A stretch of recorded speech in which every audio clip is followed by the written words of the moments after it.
pessoal, tudo bem? Tranquilo, beleza? Enfim, eu quero trazer para vocês aqui uma questão muito polêmica. Talvez seja pela superficialidade com que ela é tratada ou pela complexidade no seu entendimento. Afinal, você é contra o aborto ou você é a favor do aborto? Você já tem a sua opinião formada e dela você não abre mão? Você talvez seja contra porque os princípios e valores que você defende é sempre pró-vida, desde o início da sua concepção? Porque, em geral, pelos meus levantamentos, os defensores do aborto, como por exemplo o ator Ben Shapiro, que tem ganhado muita popularidade acerca desse tema, ele diz que a vida humana, e até porque ele é contra, por isso, que ela começa desde o início de sua concepção. Já outros entendem que a noção de ser realmente um ser humano começa quando existe certa consciência. Isso pode acontecer, talvez, nas últimas semanas de gestação ou logo após o parto. Enfim, são várias as hipóteses e não é muito bom a gente ter uma delas por concreta. Você talvez, por outro lado, é a favor do aborto porque reconhece na mulher que toma essa decisão fatores além de opiniões, crenças religiosas e pontos de vista, e com isso você entende sim que a mulher ela tem todo o direito de decidir se ela quer ou não ter um filho. Resumindo, você é a favor do meu corpo, minhas regras? Ou por um outro lado, você acha que o Estado ele tem todo o direito de, sob força de uma lei, obrigar a mulher a seguir adiante com uma gravidez indesejada? Mas e quanto à sua liberdade ou direito de escolha? Você até poderia me dizer, não, mas esse caso é diferente, sabe? Porque ela vai dar à luz a um ser humano. Mas não seria ela também um ser humano? Enfim, eu recomendo que você assista até o final para você não adotar opiniões grotescas a respeito do que eu quero explanar aqui no vídeo. E sendo você favorável ou não ao aborto, talvez até o final do vídeo você poderá compreender a amplitude dessa questão e com certeza ampliar o teu leque de visão, o teu campo de visão. Nesse primeiro tópico, nós vamos analisar dados estatísticos pró e contra. Vamos primeiro destacar alguns dados estatísticos para que nós efetivamente possamos entrar numa linha de raciocínio e eu vou tentar ser imparcial a toda essa questão, para me trazer os dois lados para vocês. Porque certamente se eu for parcial, é bem comum que os dados sejam favoráveis àquilo que eu sou parcial. Porque nós temos esse poder de manipular a ideia e em geral nós sempre estamos fazendo e nem sempre estamos atentos que nós fazemos isso. No Brasil, o aborto ele é legalizado nas seguintes condições. Primeiro, se a gravidez ela for oriunda de violência, neste caso a mulher ela pode optar ou não pela interrupção da gravidez. Em segundo, se a mulher comprovado por médicos corre riscos eminentes de vida por causa da gravidez. Ou em terceiro, no caso de anencefalia. Segundo os dados da OMS, 39 mil mulheres morrem e milhões são hospitalizadas anualmente em decorrência de abortos inseguros. No Brasil, há estimativas de que 1 milhão de abortos induzidos ocorram. Barbara McKinnon e Alan Fiala, em seus relatórios, vai nos dizer que mais de 40 milhões de abortos são realizados a cada ano em todo o mundo. Destes, 21,6 milhões são considerados inseguros. A grande maioria desses abortos ocorre nos países onde o aborto ele é ilegal ou altamente restrito. Segundo a OMS, mortes devido ao aborto inseguro permanecem perto de 13% de todas as mortes maternas, com 47 mil mulheres morrendo a cada ano de complicações em virtude de abortos inseguros. O ponto-chave aqui que eu quero trazer é que os abortos eles existem, mesmo sendo entendido como imoral ou ilegal. Muitos profissionais da área da saúde, em destaque ginecologistas como o Dr. Tomás Golop, ele diz que os abortos ocorrem de forma clandestina e insegura, onde existe a ação de aproveitadores dessa situação para vender remédios como o Citotec, e também existe aí laboratórios de fundo de quintal. Dr. Tomás ainda diz que o aborto ele vai existir em todas as classes sociais, ninguém escapa, mas que existem mulheres que têm condições de pagar seguramente por um aborto, mas que a grande maioria está concentrada nas comunidades menos favorecidas. E mais uma vez, essas classes menos favorecidas sofrem as consequências da proibição ou da negligência do Estado. Diante desse cenário, segundo alguns estudiosos e especialistas, eles dizem que torna-se crucial a atenção do Estado e ele pode sim atuar com muito mais efetividade quando ele legaliza o aborto. No sentido de quê? De ter mais controle e trabalhar em torno disso. Porque na clandestinidade não é possível aferirmos a gravidade da situação para efetivamente depois trabalharmos esse problema. Isso é um ponto interessante, eu não tenho muitas dúvidas sobre isso. Porque se você tem acesso a um problema, concorda? Você tem muito mais oportunidade de criar boas estratégias para resolver. Mas se você não tem acesso ao problema, isso se torna precário. Vejamos os efeitos que a proibição do aborto pode trazer. Primeiro, por conta disso, não temos dados seguros e confiáveis, o que impede o sucesso de políticas públicas focadas para conter ou diminuir as gestações indesejadas. Segundo, as interrupções voluntárias são feitas de forma precária e insegura, sem o devido acompanhamento médico, resultando em danos diversos para essas mulheres que se submetem a procedimentos ilegais e clandestinos. E terceiro, cria-se um mercado ilegal e desregulado para a realização dos procedimentos, como disse, assim como também para o tráfico de remédios que resulta em preços exorbitantes. E esses remédios sempre são de origem duvidosa. Enfim, antes de eu trazer a parte mais filosófica de toda essa questão, vamos também analisar uma pesquisa que favorece, aqueles que são contra o aborto. Porque afinal, como a proposta do vídeo é mostrar os dois lados da questão, neste caso aqui, eu quero usar dados da apresentação da especialista em bioética e saúde coletiva, Isabella Mantovani, onde, segundo as suas pesquisas, para começo, ela diz que os dados alarmantes de abortos, que aqueles dados de 1 milhão, e que se apresenta esses dados à população, eles são irreais, e que nós podemos chegar a essa conclusão utilizando dos dados que ela vai nos mostrar.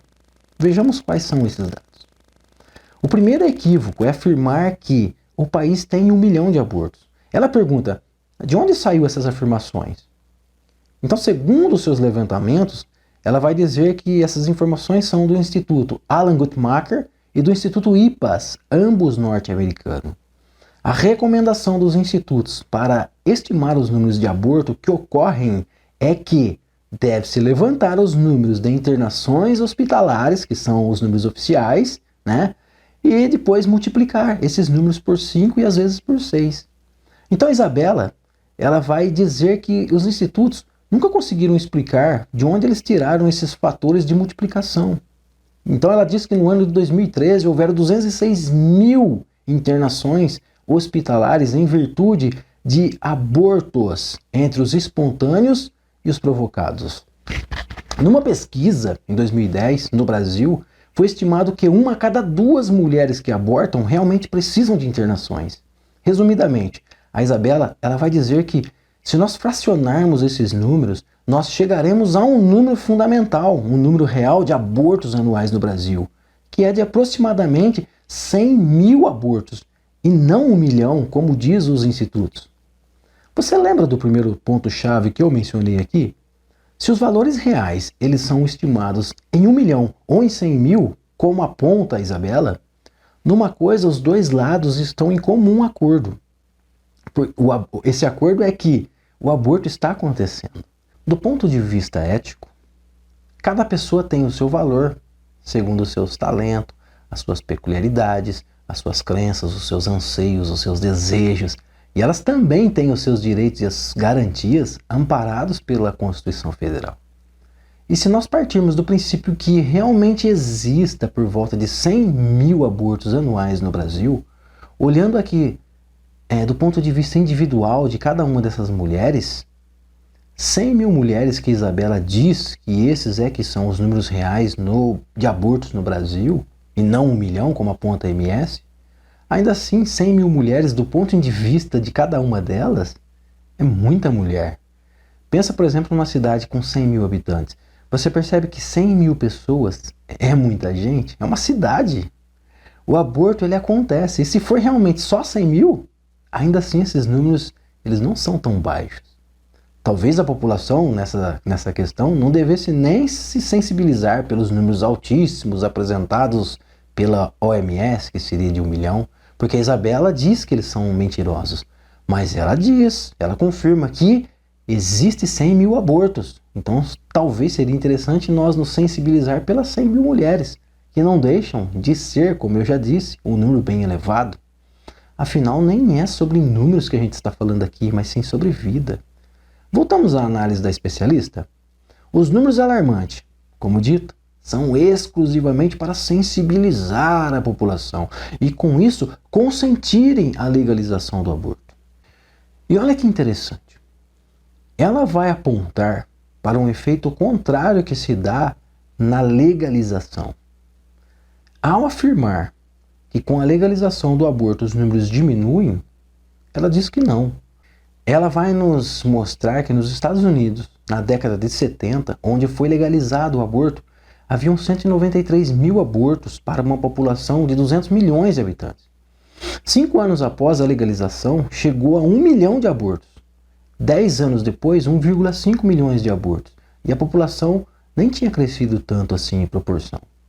Com a legalização, houve um aumento de abortos. Esse aumento foi de 626%. Mais tarde, houve uma queda, chegando a 800 mil a cada ano. Ela também faz referência que países onde o aborto é legalizado, alguns chegam a ter 4 vezes mais abortos do que no Brasil, por exemplo, onde o aborto ainda é considerado crime. Ela chega a uma espécie de conclusão que, em países onde o aborto é crime, os números de abortos são muito baixos. Ao perceberem que com a legalização do aborto os resultados parecem ser opostos ao que se esperava, levantou-se a seguinte questão: será que a cultura do aborto pode enraizar na vida das pessoas de tal forma que o aborto se torna mais um método de contraceptivo, algo banal? De certa forma, neste caso, eles também têm um ponto de vista interessante, porque a gente sabe que as pessoas às vezes elas gostam de banalizar coisas sérias. Enfim, o número de abortos no Brasil, segundo as pesquisas de Isabela, vem sofrendo quedas ano após ano. E ela diz que a gente pode constatar isso seguramente através da redução dos números de curetagem. Ela diz que essa diminuição também é devido à rejeição da população em relação à prática do aborto. Então ela vai dizer, marque aí, que a rejeição da opinião pública também ajuda no combate ao aborto. Isabela diz também que, acima de tudo isso, que existem intenções por trás disso tudo, e essas intenções vêm da indústria do aborto, patrocinada por grandes fundações como os Rockefeller, a Fundação Ford, enfim, e que esses interesses, eles são endereçados ao controle populacional, a parte conspiracional da coisa. A Isabela, ela vai nos convidar a pensar, pessoal, pense, quando o aborto era ilegal nos Estados Unidos, como eu mostrei nas pesquisas, nós tínhamos por volta de 100 mil abortos por ano. Mas quando foi legalizado, nós chegamos a 1 milhão de abortos. Agora sim, nós temos oficialmente 1 milhão de abortos. Está comprovado que na legalização aumenta, não diminui. Ou seja, nós temos oficialmente o efeito contrário ao que se esperava. Mas eu também posso pensar, baseado nessa ideia, que a Isabela ela nos traz, que na legalização, aquela procura por laboratórios de fundo de quintal perde totalmente a sua eficácia, porque agora, sem medo da punição pelo crime, as mulheres elas passam a procurar por atendimento adequado e oficializado. Eu posso claramente pensar que na legalização houve um aumento, mas eu também posso pensar que esse aumento foi devido à procura não mais clandestina por atendimento. A legalização pode não estar sendo um indutor ao aborto, mas sendo uma via por onde o Estado agora passa a ter melhor controle da situação. Então é bem esperado que os números na legalização tendem a aumentar. Quando ela diz também, agora sim nós chegamos a 1 milhão de abortos, você consegue perceber que ela está automaticamente validando as estimativas dos institutos IPAS e Guttmacher? Oficialmente? Ou seja, eles não eram mentirosos, como ela disse, porque na legalização o Estado passou a ter acesso a esses números. Para ficar mais didático, de maneira equacional, nós poderíamos ter 1 milhão de abortos. Todavia, antes a procura oficial era de 10%. Agora, os outros 90% estavam acontecendo aonde? No mercado negro, né? Em laboratórios clandestinos. Agora nós temos praticamente 100% na mão do Estado. Percebe que aqueles números até então favoráveis à criminalização se tornam agora favoráveis à descriminalização? Reflita. A legalização, ela induz a prática do aborto ou ela é uma via por onde o Estado pode ter acesso e com isso encontrar boas estratégias para diminuir a prática do aborto? Pensemos também sobre uma outra perspectiva. Se agora uma mulher ela sabe que ela pode ser atendida legalmente, onde se há um amparo legal e com profissionais certificados para os procedimentos, não existe o menor sentido ela se expor a um quarto de fundo de quintal qualquer, o que obviamente a procura legal aumenta o número oficial. E com isso, agora sim, chegamos a 1 milhão de abortos, afirmados pelas pesquisas da Isabela. Agora da questão da rejeição popular, pensa, que diz que colabora também com a diminuição do aborto. De maneira prática, imagina um palmeirense ousando entrar no meio da torcida da Gaviões da Fiel com a camisa da Mancha Verde. Essa é uma análise muito prática e muito clara para nós percebermos que quando existe rejeição por parte da maioria, obviamente aumenta a repressão por parte da minoria. Em outras palavras, a rejeição não faz com que o torcedor da Mancha Verde deixe de torcer para o Palmeiras. Mas certamente se ele caísse numa armadilha dessas, primeiro, ele tiraria a camisa. Em segundo, ele ficaria bem quietinho. Talvez até comemoraria o gol do Corinthians para diminuir as evidências. Percebe? Então, neste caso, a relação do aborto com a rejeição popular só faz com que a mulher faça abortos na calada da noite, às escondidas, às escuras, no mercado negro, aonde ninguém fique sabendo. Percebe? Agora, o que você acha? O aumento da rejeição popular diminui realmente os índices ou colabora com a manutenção do sofrimento dessas mulheres?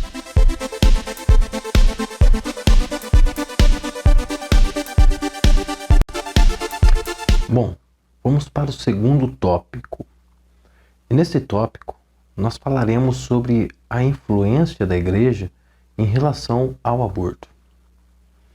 A primeira constatação é que os contra a legalização do aborto, em geral, eles são mais conservadores.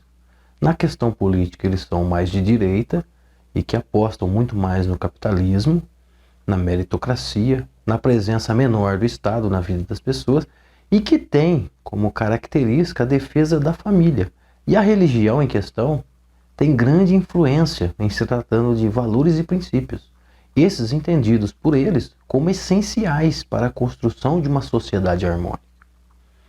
As religiões que têm como base os princípios cristãos é o que mais bate de frente com a questão do aborto.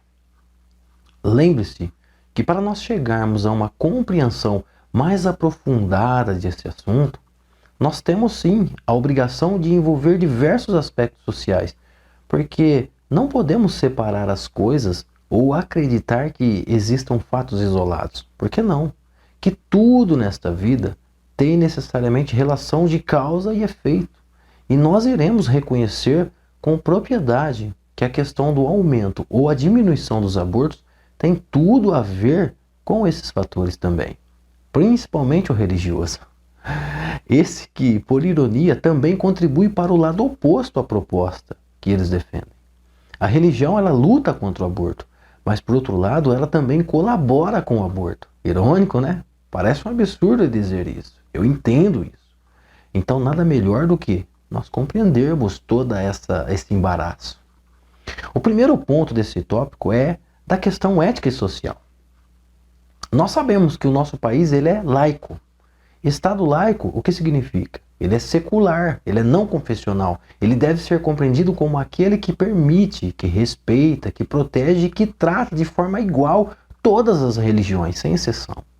Inclusive a não religião e as posições que negam a existência de qualquer divindade ou ser sobrenatural, como por exemplo o ateísmo. Isso é assegurado pelo Estado laico. Uma vez sabendo que o Estado é laico, somado a um país democrático e de direitos, onde os cidadãos eles podem fazer certas escolhas e têm garantias de que os outros, não só por ética, mas por força da lei, devem respeitar essas escolhas, diante o exposto na questão do Estado laico, quando a Igreja se manifesta contra o aborto, seria ético ela, amparado pela lei, impor os seus valores e crenças a um não religioso ou de outro tipo de religião?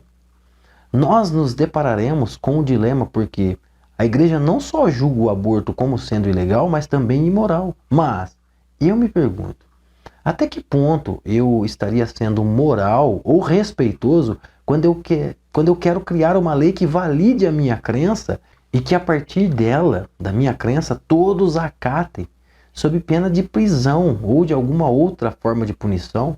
E quando essa lei, baseada numa crença religiosa, se trata de invadir a intimidade de alguém, no caso, na vida íntima de uma mulher que porventura engravidou, mas, por algum fator, ela decide não seguir adiante com a gravidez.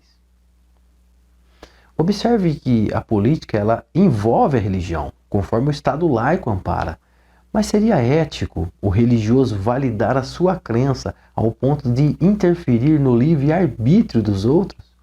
E o próprio livre-arbítrio é um conceito levado muito a sério pelos religiosos.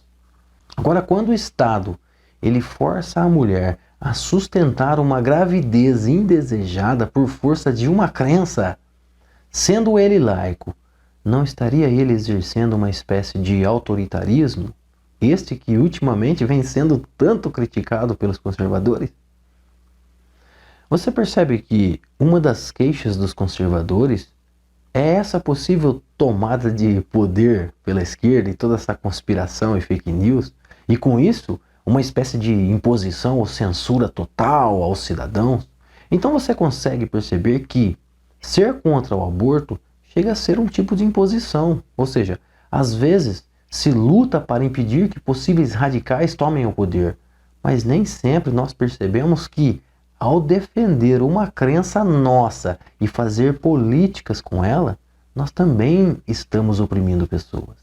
Eu me lembro de Alan Watts dizendo que, ao temer um ditador, você pode se tornar um ditador para combater a ditadura. Nós sabemos que os líderes religiosos, até mesmo o Papa, já por diversas vezes, se manifestaram contrário ao aborto. E eu entendo perfeitamente essas posições. Eu só penso na questão que se os religiosos impõem aquilo que eles acreditam, até mesmo nas pessoas que não acreditam, eles estão respeitando o Estado laico e a democracia, onde garante que as pessoas possam expressar segundo as suas crenças? Você percebe que, na defesa de uma crença, você automaticamente fere alguns preceitos da Constituição? E ao ferir esses preceitos, você pode estar claramente demonstrando que esse tipo de defesa tem muito mais a ver com uma ideologia do que com uma política verdadeiramente eficiente. Os abortos, eles ocorrem, até mesmo entre mulheres religiosas. Percebem que é uma vulnerabilidade social? Portanto, isso pode ocorrer até nos nossos seios familiares. E eu digo que muitos que hoje são contra o aborto já passaram por esse tipo de situação. Nós estaríamos em pleno acordo que se uma mulher cristã, por exemplo, ela tivesse uma gravidez indesejada, mas por julgar o aborto um pecado e com isso ela prosseguisse a gravidez, ela não só estaria amparada pela sua igreja, mas também pela Constituição.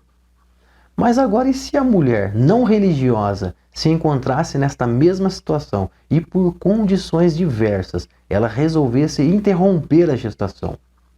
Até que ponto estaria o Estado garantindo os direitos constitucionais dessa mulher, usando ele, o Estado, de um preceito religioso para interferir num tipo de escolha tão íntima dessa? Você percebe que ostentar o título de Estado laico e defender as garantias constitucionais e a defesa da Constituição é algo muito aclamado pela direita, isso implica necessariamente em ter que aceitar que o Estado assegure coisas que às vezes é contra as nossas próprias crenças e valores. Você pode estar meio confuso ainda com toda essa questão. Tudo bem.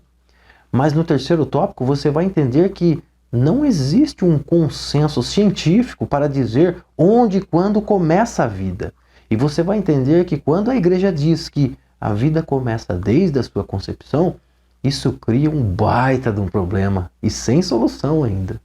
Para finalizar esse tópico, na questão do Estado laico e a interferência da igreja na questão do aborto, eu vou deixar uma questão para você refletir. Imagine hipoteticamente se a comunidade luciferiana passasse a exigir uma lei onde o governo deveria decretar um dia específico do ano para adoração a Lúcifer. E que esse dia ele deveria ser feriado nacional. O que você acharia disso? Talvez um absurdo, não é? Mas por que não seria um absurdo também a igreja interferir em pautas como o aborto? Lembremos que pessoas entendem o mundo de maneiras diferentes. E num Estado laico, o satanista e o cristão, eles são amparados pela Constituição. Sendo assim, até que ponto está existindo ética e respeito quando a igreja interfere nas questões sociais e de saúde? Este é até mesmo um dos questionamentos do direito, questionado também por muitos juristas, especialistas em saúde pública e outros estudiosos das questões sociais e políticas. Você percebe que nós podemos estar confundindo, às vezes, democracia com teocracia? E que no afã de querer validar por força de lei uma crença, eu vou automaticamente oprimir pessoas? Ou seja, às vezes para combater um ditador, eu posso não perceber que eu estou sendo esse ditador. E nesse sentido, quando a igreja acredita que o aborto é um problema, ela cria vários outros problemas. E isso vem sendo falado constantemente por ginecologistas e outros profissionais da área da saúde, que essa questão é uma questão de saúde pública. Eu me lembro aqui do pastor Henrique Vieira, que por sinal uma pessoa, ao meu ver, muito aparelhada com a máxima de Jesus, sobre a questão de amar, de perdoar, sobre entender o sofrimento alheio, sobre a compaixão, enfim. Eu lembro dele dizer algo que para mim fez todo sentido. Ele disse que Jesus, ao ser questionado pela instituição dogmática de sua época, quanto a trabalhar no sábado, ele disse: o homem não foi feito para o sábado, mas o sábado é que foi feito para o homem. Com uma breve explicação do pastor, essa ideia fez muito mais sentido ainda. Que nós não deveríamos moldar a sociedade de acordo com a instituição ou o credo religioso, mas que a instituição deve moldar-se de acordo com as necessidades reais. Porque quando nós invertemos as coisas, ou seja, quando nós tentamos doutrinar as pessoas em nome de uma crença, nós estamos criando muito mais problemas. Quando percebemos que as mudanças sociais são constantes, o modo de entender a vida deve acompanhar esse fluxo tão natural quanto beber água ou sentir fome. Quando temos dados oficiais que os abortos estão ocorrendo e que têm gerado sofrimento a milhares ou milhões de mulheres devido à insegurança nos procedimentos, é muito estranho você aplicar uma lei baseada na fé, em um fato constatado oficialmente. Ou seja, a fé ela deve ser aplicada quando ela traz benefício real para as pessoas. Mas quando ela gera opressão, ela deve ser sim repensada.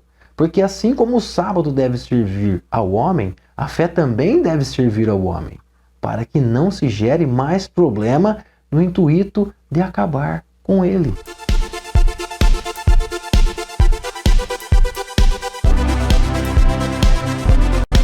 Terceiro tópico. Afinal, quando começa a vida?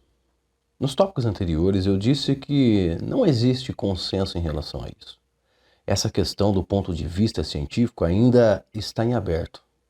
Embora do ponto de vista neurológico seja bem plausível. Vamos analisar alguns pontos baseados em estudos específicos. Vamos ver sob o ponto de vista genético o que eles nos dizem em relação à vida humana? Eles dizem que a vida humana, ela começa na fertilização, quando o espermatozoide e óvulo se encontram e combinam seus genes para formar um indivíduo com um conjunto genético único, singular. Assim, é criado um novo indivíduo, um ser humano com todos os direitos iguais ao de qualquer outro ser humano. É também desse mesmo ponto de vista genético que a Igreja Católica e, ademais, vai embasar todo o seu entendimento em relação à vida, somando, claro, o preceito técnico mais os seus valores religiosos. Vejamos também sobre a ótica embriológica. Eles dizem que a vida começa na terceira semana de gravidez, quando é estabelecida a individualidade humana. Isso porque até 12 dias após a fecundação, o embrião ainda é capaz de se dividir e dar origem a 2 ou mais pessoas. É essa a ideia que justifica o uso da pílula do dia seguinte, por exemplo, e de contraceptivos, administrado nas 2 primeiras semanas de gravidez. Vejamos também sobre o ponto de vista neurológico. O mesmo princípio da morte vale para a vida, ou seja, se a vida termina quando cessa a atividade elétrica no cérebro, ela também começa quando o feto apresenta atividade cerebral igual à de uma pessoa. O problema é que essa data não é consensual. Alguns cientistas, pesquisadores, dizem haver esses sinais cerebrais já na 8ª semana e outros na 20ª semana. Vamos ver também sobre a ótica ecológica. A capacidade de sobreviver fora do útero é que faz do feto um ser independente e determina o início da vida. Médicos consideram que um bebê prematuro só se mantém vivo se ele tiver pulmões prontos. O que acontece entre a 20ª e a 24ª semana de gravidez. Foi esse também o critério adotado pela Suprema Corte dos Estados Unidos na decisão que autorizou o direito ao aborto.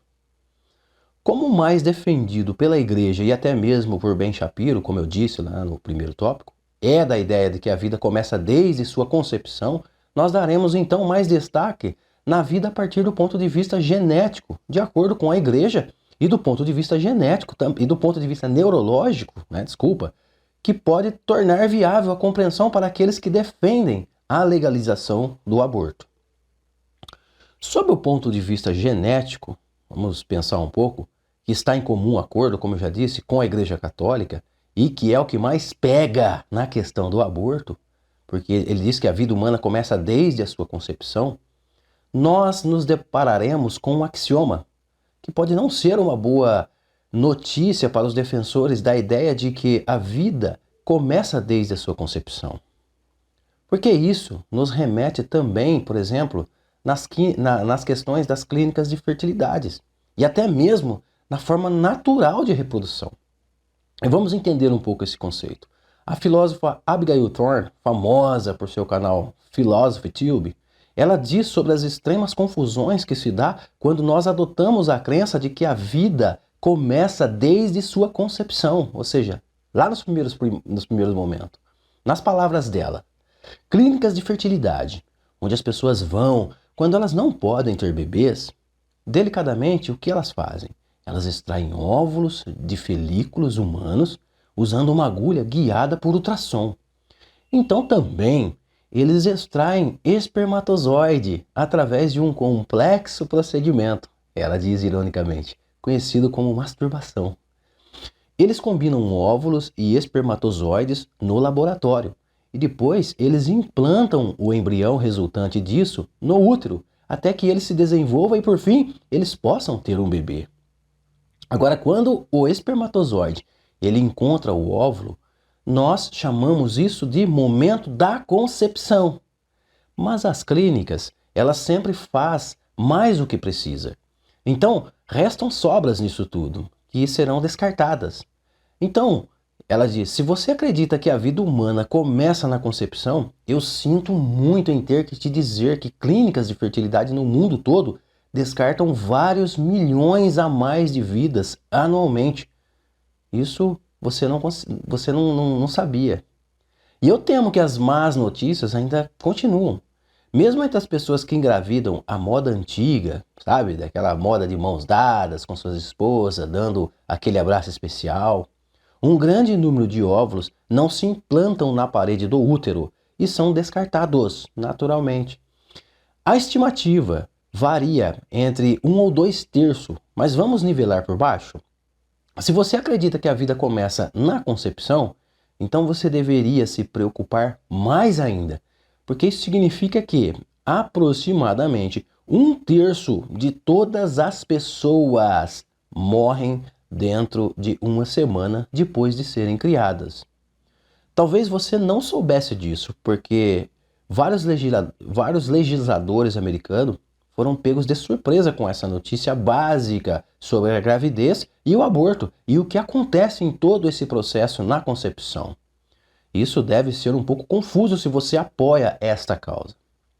Talvez você já até soubesse disso, mas se você apoiar a criminalização do aborto com base em que a vida começa na concepção, mas você não leva em consideração as clínicas de fertilidade ou as pesquisas para aumentar as taxas de implantação de embriões, segundo as palavras dela, talvez eu fique um pouco curioso com isso, porque talvez você possa entender o porquê algumas pessoas suspeitam que seja apenas um certo controle, um certo preconceito para com as mulheres.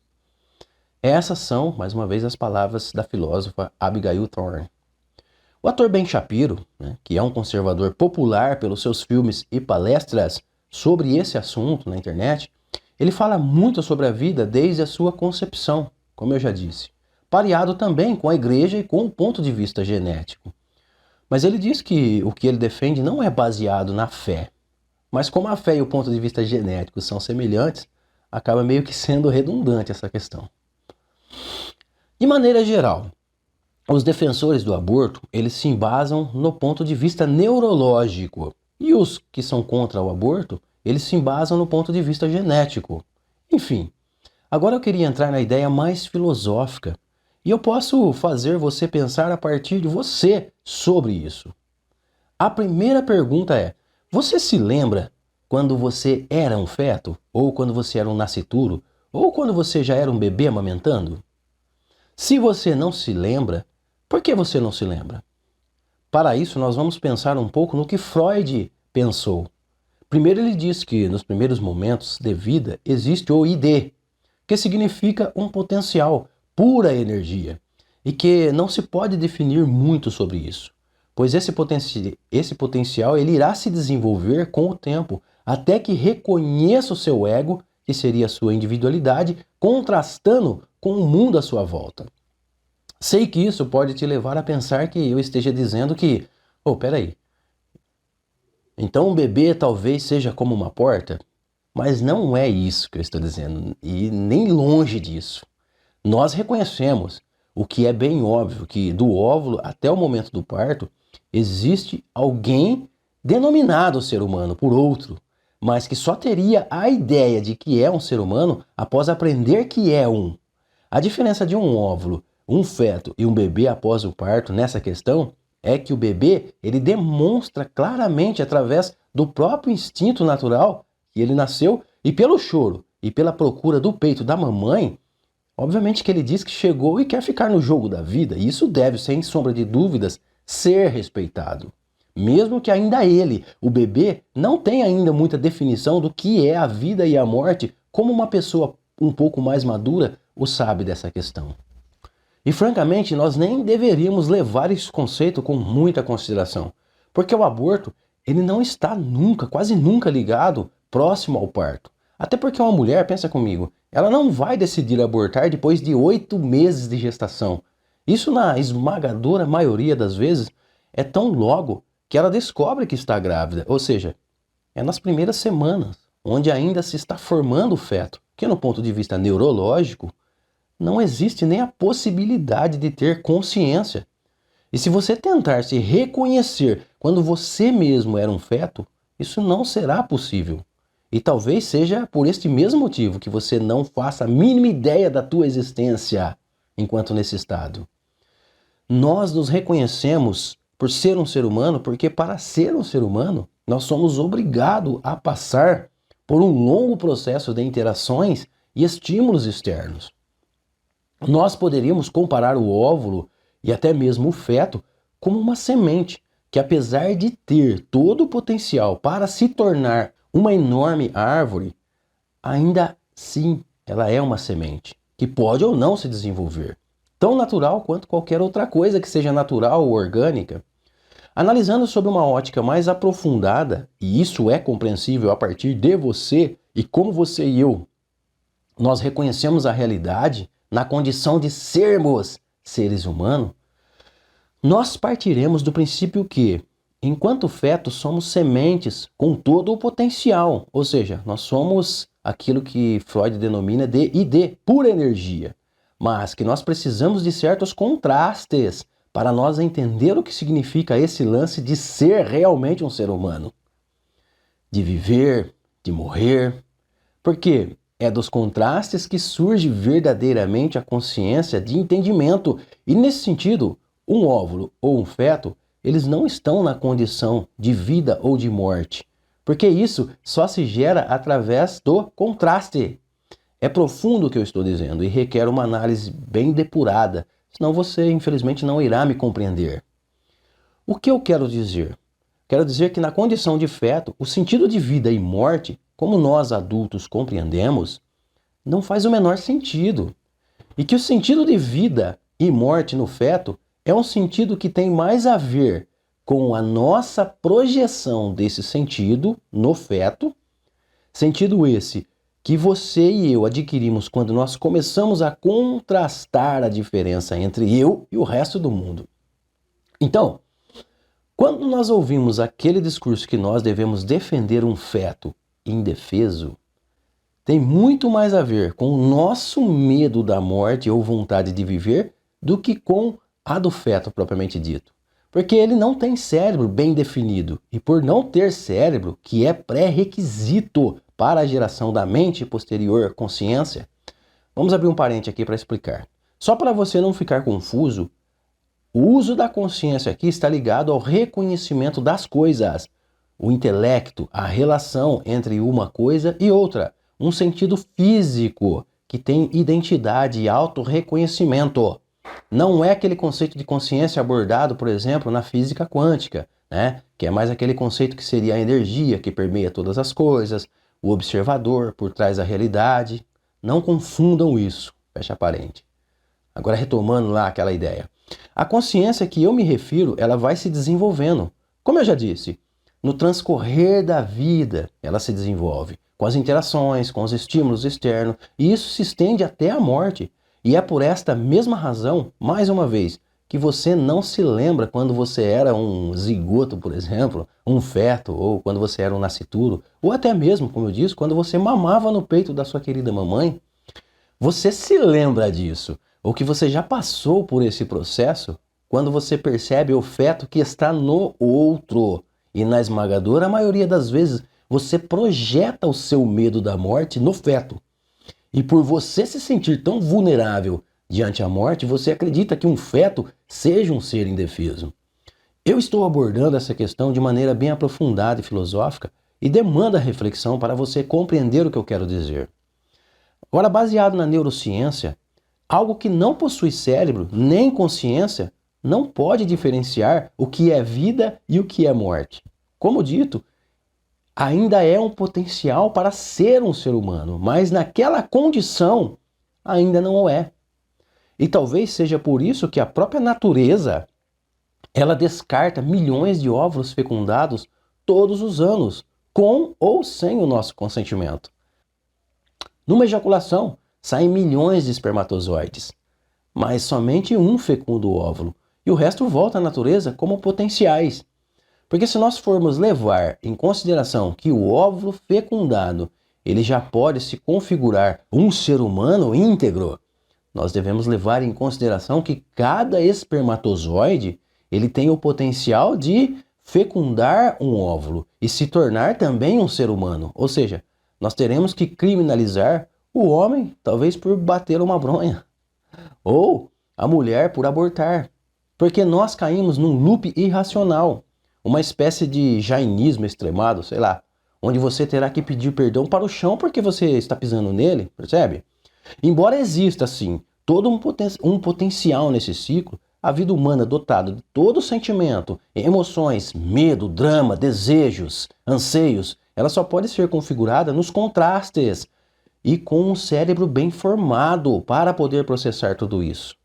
Você, nesse exato momento, está na condição de ser um ser humano ainda em desenvolvimento, percebe? Portanto, ainda incompleto. Essa é uma das razões de tantos vazios existenciais. Nós devemos levar em consideração esses potenciais, pois é daí que surge a ideia de ser um ser humano e todos os seus dramas, mas agora radicalizar essa ideia gera sofrimento a um ser humano já formado. Neste caso, a própria mãe, que não está num estado de potencial como um feto, mas ela já é um ser humano, porque ela se reconhece plenamente sendo um. E isso deve ser levado muito em consideração. Porque quando nós radicalizamos a ideia de ser humano indefeso na condição de óvulo ou feto, nós devemos culpar também a natureza e até mesmo Deus, que não se importa em descartar milhões de espermatozoides e óvulos que não se pregam na parede do útero. Você percebe que a cada menstruação, por exemplo, são vidas que se foram, e a cada masturbação masculina, obviamente, são milhões de vidas que se foram? E não faz o menor sentido a gente pensar desta maneira. Ainda mais, deveríamos ser contra até mesmo os contraceptivos, que também interrompem o ciclo da vida. Depois de entendido tudo isso, depois de entendida essa questão, nós não poderemos ter embasamento lógico na questão da criminalização do aborto. Mas é claro que na legalização, e isso é muito óbvio porque os próprios especialistas na área da saúde, eles sabem muito bem disso, melhor do que nós todos aqui, que deve-se estabelecer critérios e regulamentos quanto aos períodos seguros para se fazer o aborto. No caso, deveria ser até a 12ª semana, algo nesse sentido. Mas esse não é campo de minha competência, então vamos continuar somente na parte aí da reflexão filosófica. Mesmo na questão da regulação, em até quanta semana pode ser realizado o aborto, enfim, existe uma questão natural e intuitiva, que a mulher, ao optar pelo aborto, ela naturalmente fará isso logo nas primeiras semanas, como já dito. Primeiro, por causa dos riscos envolvidos, e segundo, por causa dos próprios instintos maternos. A mulher, após um longo período de gestação, ela será envolvida por uma força natural de dar à luz. Porque é natural que se gere laços afetivos muito mais concretos com o passar da gestação. Digamos hipoteticamente que, em raríssimas exceções, uma mulher de 7 meses de gravidez, ela fosse a um hospital fazer o aborto. Qualquer especialista lhe induziria a ter o filho através de procedimentos, porque vira mais uma questão instintiva e intuitiva do que a questão de se é certo ou errado neste caso. Ou seja, mesmo em um país que o aborto é legalizado, a possibilidade disso acontecer são remotas, porque o senso de razão, mesmo que a gente force ao contrário dele, ele nos impele a tomar esse tipo de decisão. E ademais, uma mãe jamais ela irá decidir sustentar uma gravidez indesejada por tantos meses assim. Não faz sentido. Porque cria-se, como eu já disse, afeto, laços energéticos. A natureza ela é sábia e as pessoas estão subestimando isso. E nesse sentido, o aborto logo nas primeiras semanas, ele é tão natural quanto ter fome, ter sede, ter vontade de ir ao banheiro. Uma vez que os abortos espontâneos, eles não são coisa rara. Neste exato momento, deve ter acontecido muitos abortos espontâneos ao redor do mundo. Agora, dentro desse contexto, você percebe que existe mais uma crença sendo empregada a qualquer custo do que aquela ideia que alguém precisa defender um feto inocente e indefeso? E fica muito claro que a crença na defesa de um óvulo ou de um feto indefeso gera mais problema ao invés de resolver.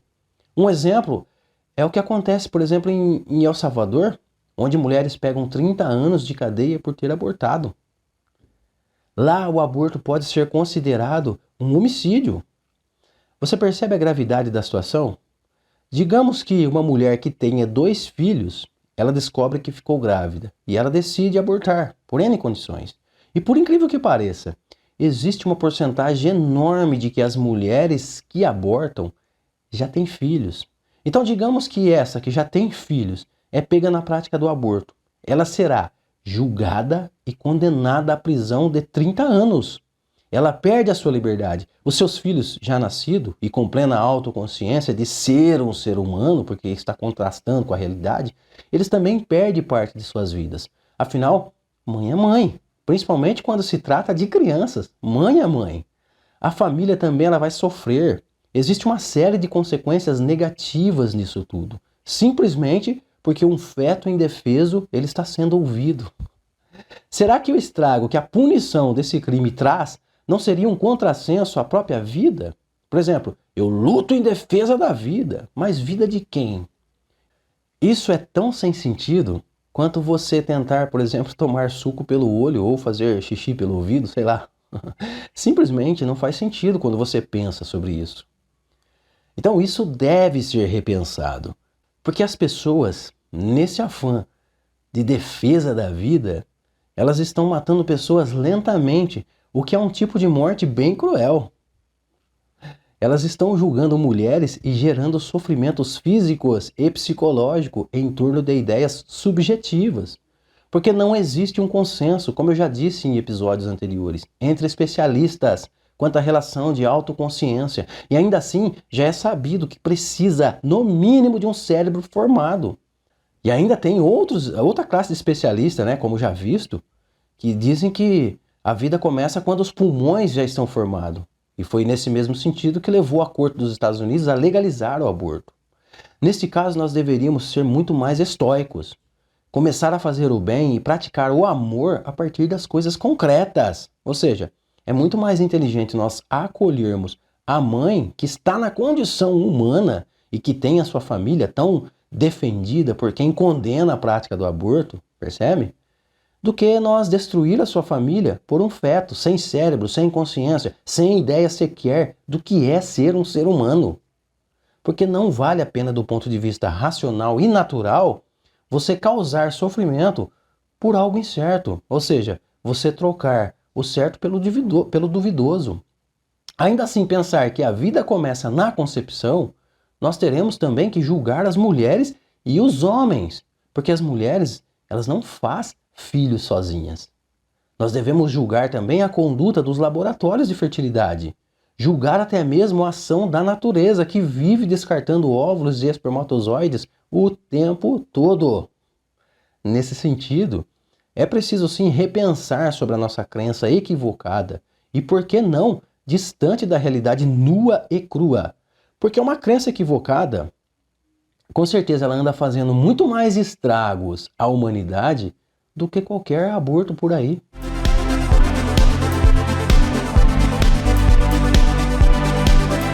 E vamos para o quarto tópico, está acabando. E nesse tópico a gente vai falar um pouco de algumas questões que favorecem as pessoas que são contra o aborto.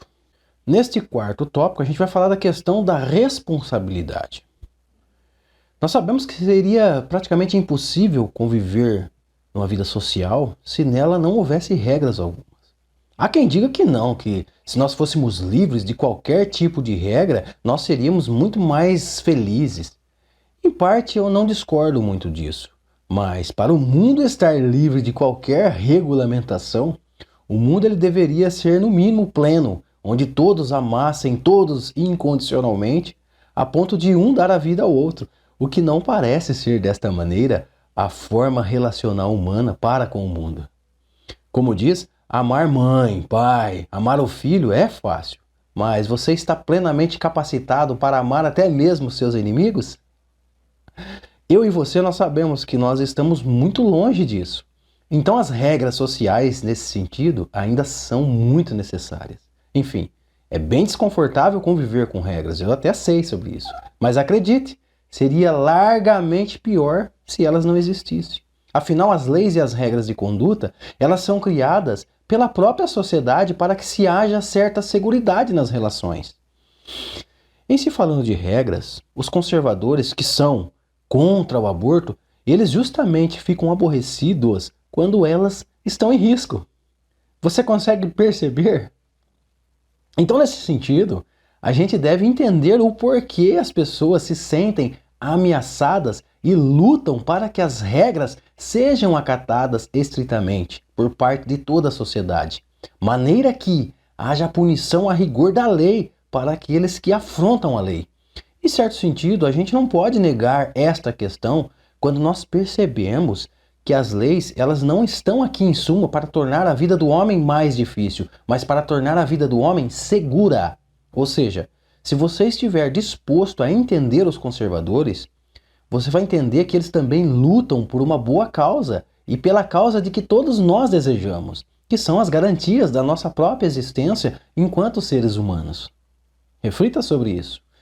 Nesse sentido, você entende que nós devemos sim tomar muito cuidado com essa tal liberdade total, porque ela pode se tornar uma espécie de selvageria, onde os mais fortes sobrevivem. Nós corremos até mesmo o risco de voltarmos a sociedades tribais.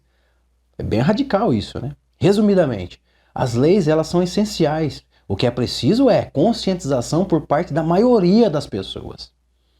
Em se tratando de responsabilidades individuais e sociais, pensar em legalizar o aborto implica em certificar o nível de responsabilidade social em que todos nós temos também. Nós não podemos descartar a ideia que eu mencionei acima na questão de Isabella Mantovani. Será que na legalização do aborto isso não pode, ser mais uma forma de contraceptivo? Eu me lembro de ter assistido a uma entrevista na Brasil Paralelo com o advogado Marcos Vinícius Lins, que fala justamente sobre o aborto. Ele diz que o perigo do aborto consiste também na banalização à vida. E nesse sentido ele tem razão, porque ele diz que a legalização do aborto, quando se torna algo cotidiano, rotineiro, nós poderemos ter aborto simplesmente porque talvez o bebê ele não saia com a cor dos olhos do pai e coisas banais desse tipo, percebe? E fica muito simples a gente entendermos essa questão quando a gente se depara com um novo, por exemplo. Você percebe que quando você tem que ir a um lugar que você nunca foi, ou você tem que fazer alguma coisa que você nunca fez, talvez uma entrevista de emprego, você fica tenso, ansioso, apreensivo, mas que ao internizar isso no seu dia a dia, ele cai na rotina. Por exemplo, a menos que você seja um médico legista, o fato só de você ver um médico legista abrindo um cadáver é algo totalmente bizarro e nojento de se ver. Mas, para quem faz isso todos os dias, isso só faz parte da rotina. Ele poderá, por exemplo, desfiar todo um cadáver e logo na sequência comer uma pizza. Qual é o problema? Então eu percebo que é nesse sentido que o advogado Marcos Lins está dizendo em relação ao aborto. Por internalizar na cultura social, as pessoas elas podem simplesmente abortar porque o feto não irá ter a cor dos olhos do pai, ou coisas no sentido. Entendeu agora? É claro que para esse conceito fica aberto muitos outros questionamentos, sei disso. Mas sinceramente, a gente não pode abrir mão dele, porque ele pode sim ser uma possibilidade. Então você percebe que contraceptivos, camisinhas, seja masculina ou feminina, pílulas do dia seguinte, são dispositivos de fácil acesso. A gente pode encontrar essas coisas em qualquer posto de saúde. Elas são fornecidas sem restrição médica, principalmente camisinhas. Então, nesse sentido, se as pessoas tivessem mais consciência, elas poderiam andar prevenidas, não só para as gravidez indesejada, mas para possíveis doenças sexuais. E mesmo que ocorra, por exemplo, o sexo sem a proteção, você tem acesso a pílulas do dia seguinte. Então a questão é, aonde é que está a responsabilidade das pessoas? Então nesse sentido, a gente não pode acreditar que as pessoas que são contra o aborto, elas só são porque elas são torronas ou cabeça fechada ou coisa do tipo. Porque se com a criminalização e todos os dispositivos acessíveis, ainda assim pessoas abortam, imagine com a legalização. Será que na legalização elas iriam passar a procurar a se proteger ou ser mais responsáveis? Eu acredito que não, porque se torna mais fácil. Então, mediante toda essa reflexão, você percebe que as pessoas elas devem ter responsabilidades, e isso não deve ser projetado somente nas mulheres, aí que pega, mas no homem também. Como eu disse, ninguém faz filho sozinho. Você precisa de um homem ou de uma mulher, obrigatoriamente. Mas, se ser contra o aborto nós podemos criar problemas, e ser a favor do aborto nós também podemos continuar com os mesmos problemas, o que fazer então, meu? E é justamente disso que nós falaremos no 5º tópico, e que infelizmente vai colocar em choque, mais uma vez, as pessoas que são contra o aborto. Porque nós iremos falar da questão da educação sexual.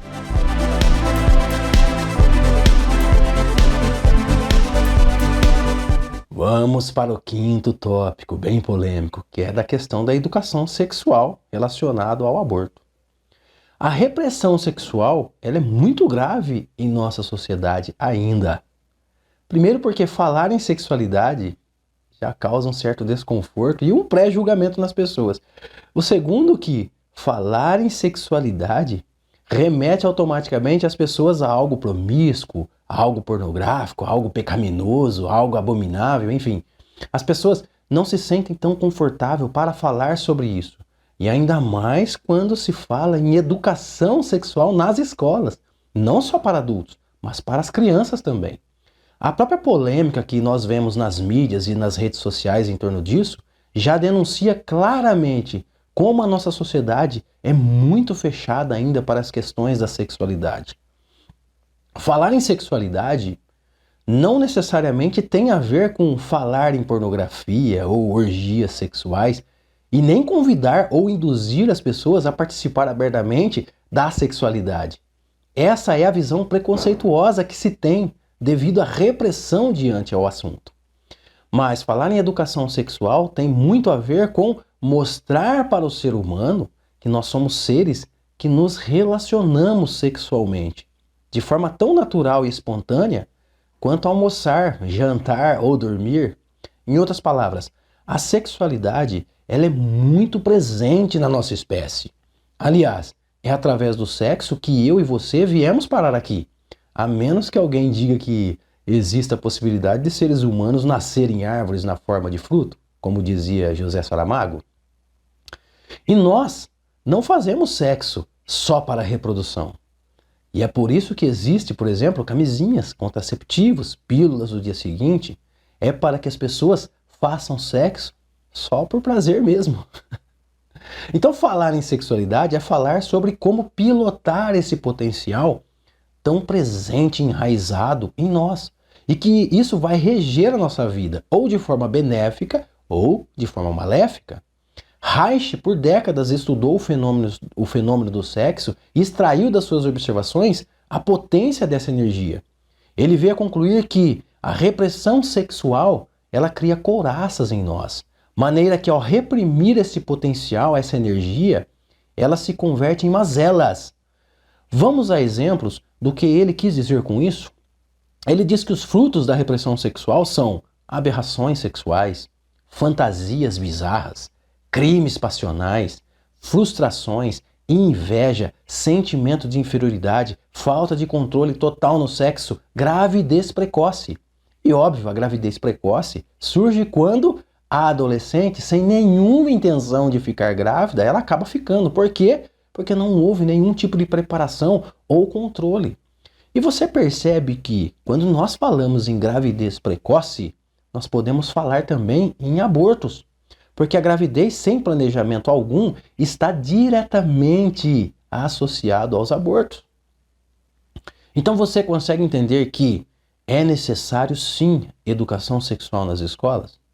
Mas isso não tem nada a ver com ter uma aula de orgia ou uma sala de orgia. Tem a ver com professores, é lógico, envolvendo o Ministério da Educação e todo um aparato de especialistas em educação aplicando esses métodos adequados. E nesse sentido eu não tenho a menor dúvida que eles sabem o que fazer e como aplicar esses métodos. Porque existem muitos profissionais qualificados nessa área. Eu me lembro de Reich dizendo em seu livro A Revolução Sexual que os pais que não falam sobre sexualidade com os seus filhos, eles estão entregando os seus filhos aos cantos escuros, em terrenos baldios, onde eles irão se aventurar da maneira que o mundão ensina. Percebe? Que os pais que rejeitam, por exemplo, os filhos só pela condição sexual, eles estão entregando os seus filhos para as aventuras sexuais que o mundo pode oferecer. Ou seja, falar abertamente sobre sexualidade é a oportunidade para que a repressão não aconteça. A repressão sexual, ela estimula as pessoas a fazer as coisas muito longe dos pais. Sabe aqueles velhos e famosos encontros escondidos? E esse fenômeno, cá entre nós, não tem idade para acontecer. Agora, não tem como nós ser contra o aborto e ser contra a educação sexual nas escolas. Por quê? Na escola seria o lugar mais propício para esse tipo de assunto. Afinal, é lá que as crianças vão interagir com as diversidades comportamentais. Percebe? Ou você acha que a galera se envolvendo no super secret continua sendo muito mais interessante? Pense nisso. Só que o problema é que no modo super secret vale tudo, até mesmo ficar grávida. Se você é contra o aborto, mas você não pode nem ouvir dizer em educação sexual ou falar de sexualidade nas escolas, você infelizmente não está ajudando em nada. Você consegue pensar que um piloto de Fórmula 1, ele tem muito mais assertividade nas curvas e corre com muito mais segurança em altas velocidades que se, por exemplo, nós colocássemos uma pessoa qualquer dentro de uma Fórmula 1 e esperássemos que, sei lá, ela fizesse um percurso a 300 km por hora sem a mínima noção de como pilotar a Fórmula 1. O piloto, ele pode errar? Sim, ele pode errar, claro, todos nós somos sujeitos a erros. Mas você concorda comigo que entre um piloto e uma pessoa qualquer existem muitas diferenças em jogo. Agora, falar em sexualidade na escola tem muito de quê? De ensinar a nossa espécie a controlar essa máquina existente e muito presente em nós. Ou seja, o sexo seguro e com muitas prevenções, principalmente o aborto, está diretamente, sem tirar nem pôr, associado à educação sexual, sem o qual torna extremamente difícil o combate ao aborto. Porque os abortos estão muito ligados na falta total de preparo na hora do sexo. Lembra? Gravidez precoce? Risco de aborto. Quais os efeitos colaterais da falta de educação sexual? Existe a falta de conscientização em relação ao relacionamento, principalmente o relacionamento sexual. Existe o despreparo total na hora do relacionamento. Existe gravidez precoce, ejaculação involuntária, sexo às escondidas, falta de diálogo com os pais, vergonha de falar sobre sexo ou se está com algum problema relacionado ao sexo, desconhecimento total do próprio órgão genital e, com isso, falta de controle. Temos também intolerância às práticas sexuais diferente à da tradicional, ou seja, da patriarcal. Temos também toda espécie de crimes passionais, temos frustrações, é só coisas ruins. Eu não conheço nenhum especialista no assunto de sexualidade que consegue encontrar alguma coisa realmente benéfica na repressão sexual. Bom, a gente convive com problemas de adultério. A gente convive com problemas de escândalos amorosos, em meio a padres e a pastores também. Então não é preciso falar muito sobre isso. Não que só os religiosos, obviamente, são vítimas disso. Todo mundo é vítima disso. Eu estou dizendo que até mesmo eles, que em geral vê as manifestações sexuais de uma forma bem simplória, preto no branco, até mesmo eles estão sujeitos aos escândalos sexuais. Então abra a tua mente, entenda esse fenômeno, procure saber os programas educacionais em relação a isso. Desconstrua essa ideia de que a educação sexual está ligado à pornografia, à promiscuidade, porque não? Porque está longe disso, muito longe disso. Como já dito, educação sexual diz sobre ensinar as pessoas a se relacionarem sem maiores transtornos. E isso é essencial para a prevenção do aborto. Então reflita, se você é contra o aborto, você terá que colaborar com a questão da educação sexual. Caso contrário, infelizmente, você não está ajudando em nada. Eu poderia ficar muito tempo aqui falando sobre isso, sobre a repressão sexual, e demonstrando alguns estudos sobre essa relação. Mas talvez futuramente a gente, quem sabe, não faça um vídeo específico somente falando sobre a repressão sexual e suas consequências. Enfim, você é a favor da vida? Então ajude para que ela venha ao mundo de forma planejada, amada e consentida. e com educação sexual e conscientização em relação à sexualidade, nós estamos preparando este caminho para que a vida aconteça e se expresse sem maiores transtornos.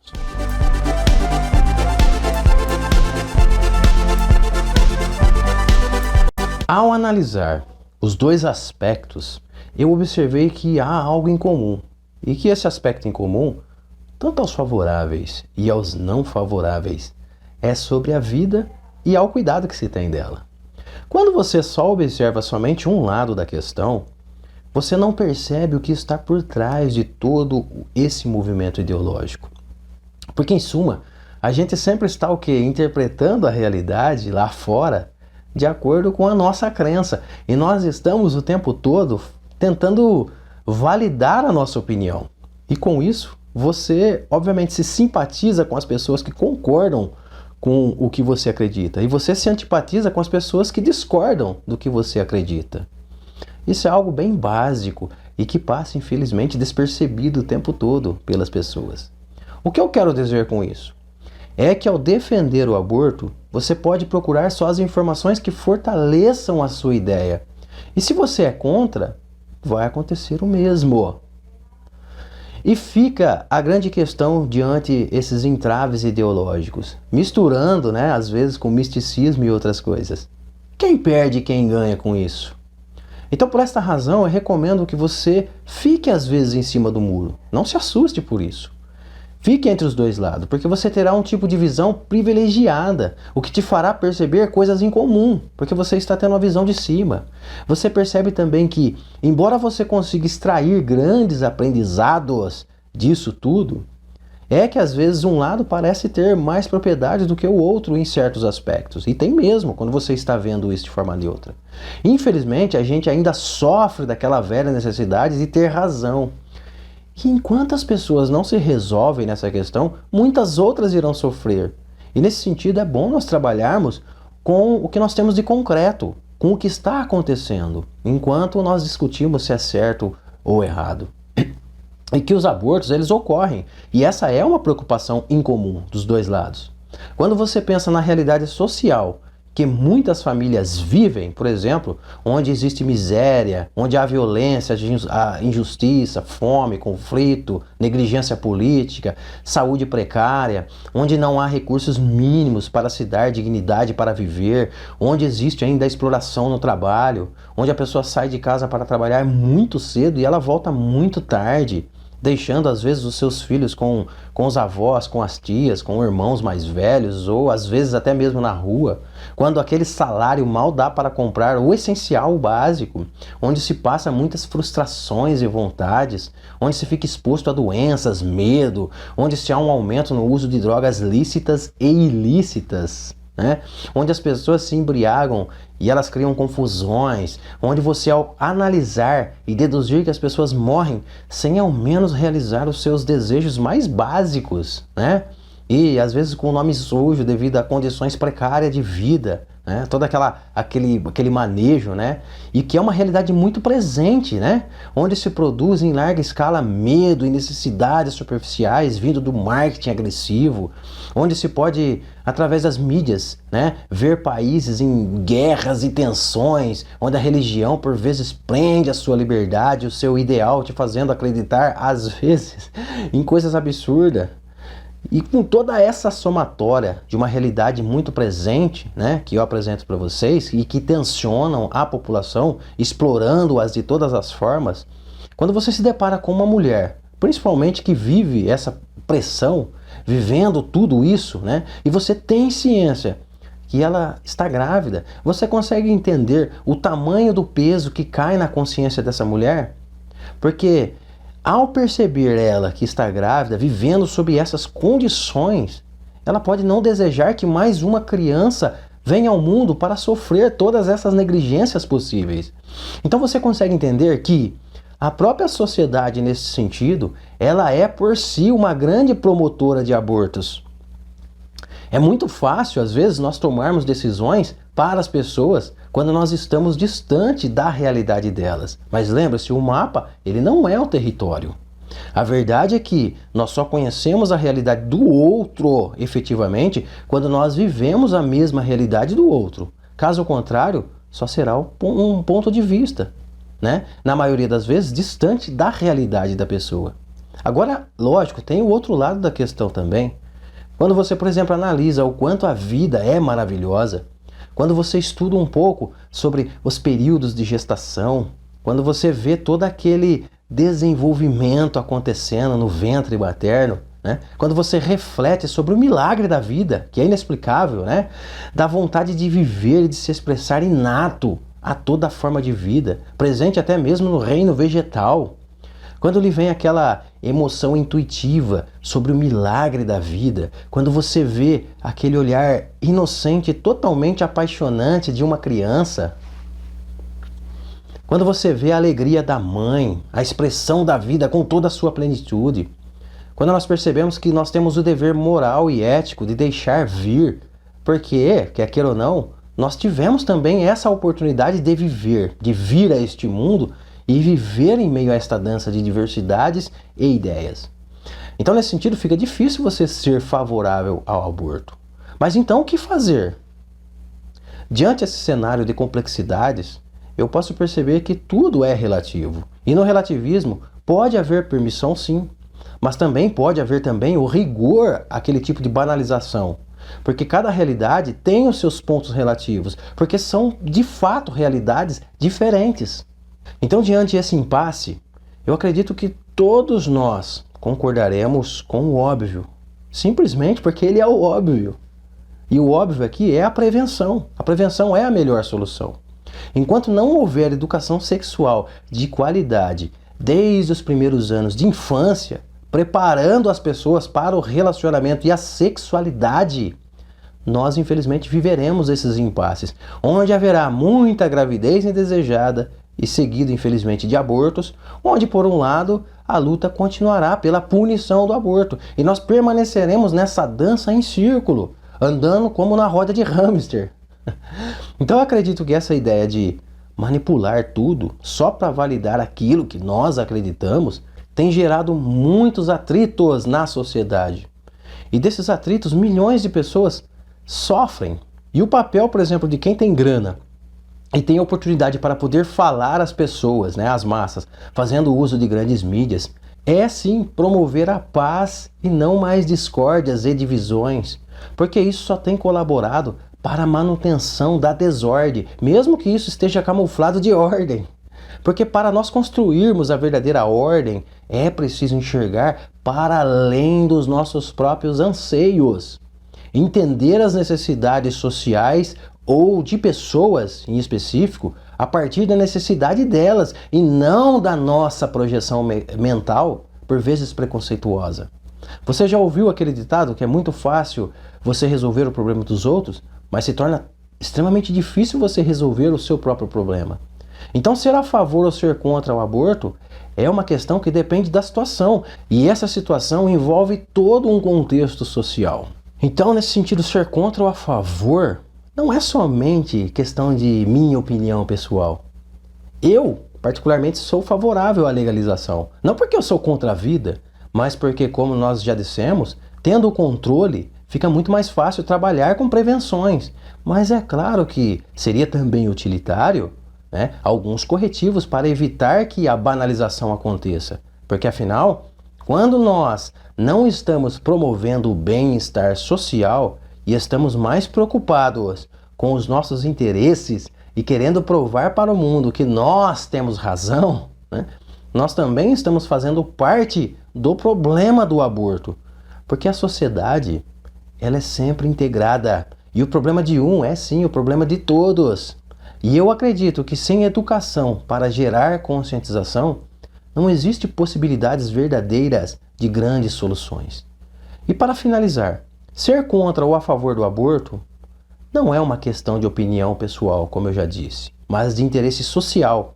No entanto, ele deve ser sim discutido amplamente, como já se é discutido, né? Primeiro com profissionais que atuam diretamente com este problema, porque eles estão lidando com base em necessidades reais. Eles não estão vivendo um mapa, mas o território. Eles estão vivendo para além dos achismos. Isso deve ter um peso considerável na balança. Isso envolve, obviamente, profissionais da área de saúde, de assistência social, da educação, de ONGs que estão lá vivendo com essas mulheres todos esses problemas complexos. Porque para além até mesmo da minha opinião pessoal, existe um sofrimento real. E é nele que nós precisamos efetivamente trabalhar. Enfim, eu espero que com este vídeo eu possa ter contribuído de alguma forma para a tua maneira de entender a questão do aborto. E que você agora sabe que não é tão simplório desta maneira como as pessoas pensam. Que dizer eu sou contra ou eu sou a favor ao aborto é só uma opinião pessoal, às vezes distante da realidade. E claro que o nosso entendimento, ele está sempre passando por reformulações, né? Porque a sociedade ela é dinâmica, instável, né? Ou seja, eu não estou aqui dando nada por concreto, mas dando a você a oportunidade de refletir, assim como eu faço. Reflexão é muito bom. Enfim, compartilhe esse vídeo se você gostou com os amigos, discuta essa questão para além da sua opinião pessoal, procurem por documentários de opinião de profissionais em relação a esse assunto e, por fim, trabalhe com mais propriedade em relação a essas questões, principalmente a questão complexa do aborto, né? Mas claro, e se você também acha que não tem muito tempo para entender esse assunto de forma mais aprofundada, você pode ajudar, fazendo o quê? Não sendo aquela muralha que atrapalha o progresso. Porque a vida em si ela é muito dinâmica e ficar preso em conceitos ou crenças te trará, com certeza, muitos problemas em relação a isso. Grande abraço, se inscreva no nosso canal e até um próximo vídeo. Abraço fraterno. Fui.